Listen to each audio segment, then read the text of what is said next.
The Eskimo relied on his kayak and the cold North Sea to provide food.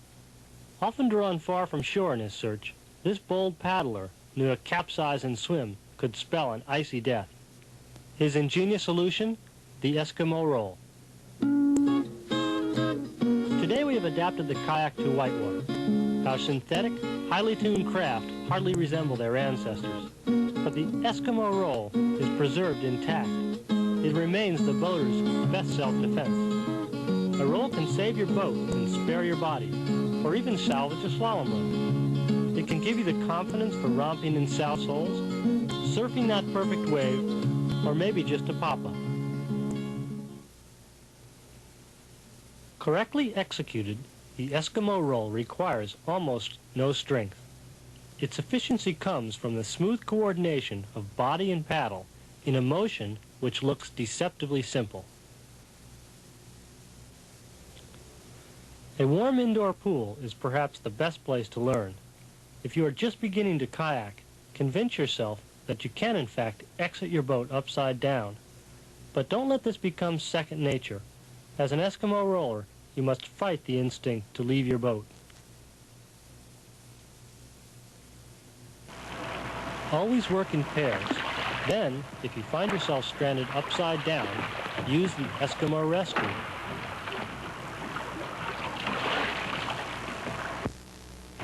You might find it helpful to work up to the roll in stages. One of the very first techniques that you must master is the hip snap. Grasp the bow of your partner's boat and lean over until you can place your head on your hand, like this. Now lean the boat over until you can't bend any more at the waist. Be sure to remain braced securely in your kayak. From this position and without lifting your head, right the kayak with one smart snap of the hips.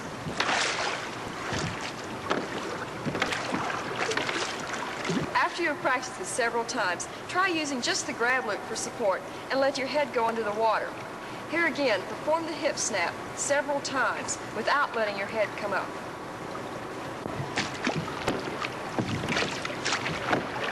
Once your hip snap is quick and strong, try the same exercise using only the support of a kickboard. Here you will find out for sure if you've got the right idea.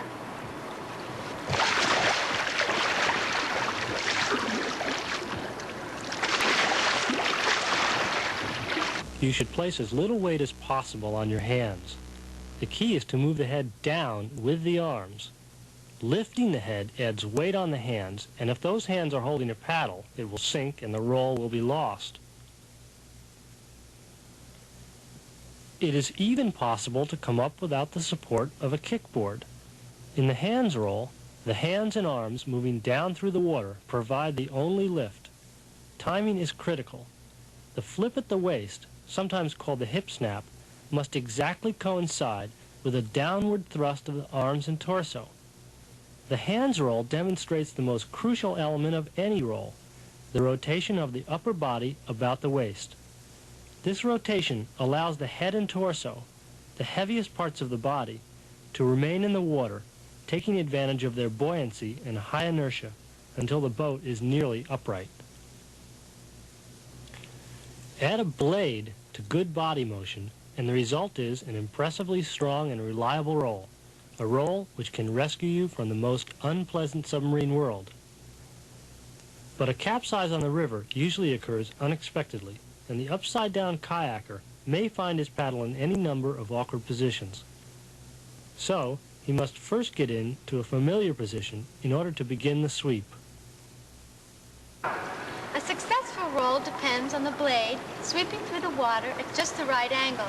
To achieve this angle, it's helpful to start the roll from a standard position. Grasp the paddle as you would to take a normal forward stroke. In this case, I plan to roll up on my left. Place the paddle on the opposite deck and cock the forward wrist so that the rear blade is vertical. You might find it helpful at this point to slide the rear hand back and grasp the neck of the blade. When you're underwater and very disoriented, this hand will tell you the correct blade angle to begin the sweep. You can practice the sweep right side up. Starting from rolling position, sweep your paddle and upper body together.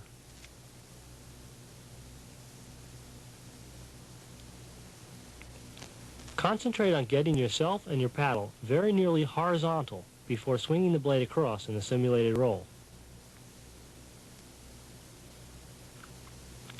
Thus, the sweep moves the paddler from his initial vertical position to a horizontal one near the surface.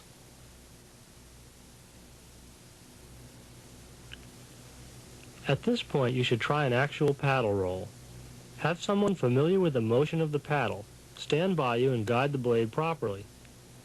Do this a number of times until your muscles become familiar with the motion. Then try the roll on your own. Your partner should watch for common pitfalls like getting the shaft behind the head, or improper blade angle, or lifting the head prematurely.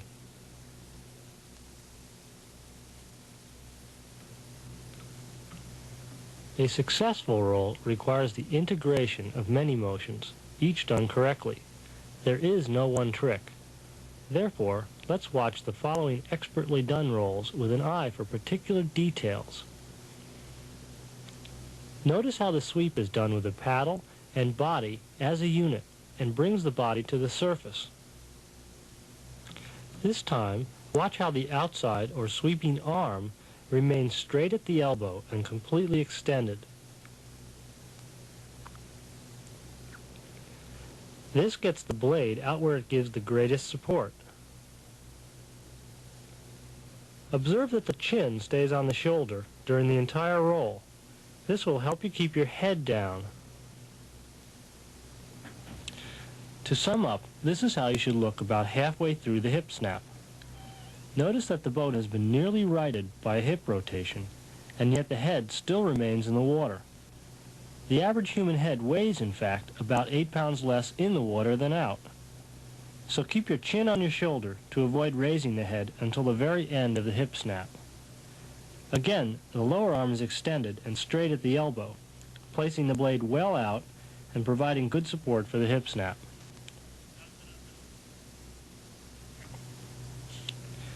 This time, watch the arm holding the rear blade. During the sweep, the elbow is bent and the arm stays close to the body. With the hip snap, the arm goes up and forward into extension. Once again, upper arm bent during the sweep, then extended with the hip snap.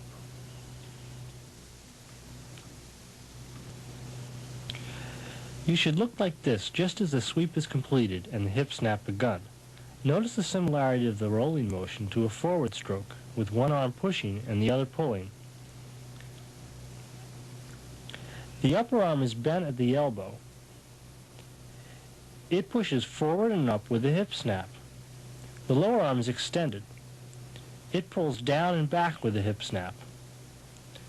Also note that the paddler is just beginning to lean backwards. The hip snap marks the transition from the slightly forward lean of the sweep to the backward lean of the completed roll. Let's examine one more detail of the kayak roll. Observe closely the kayakist's position at the very end of the hip snap. This is the high brace. It is also the position one would assume in a last-ditch effort to avoid capsize. Ironically, once you have a dependable roll, you may seldom need to use it. Lay the blame on an efficient, high brace learned as part of the Eskimo Roll.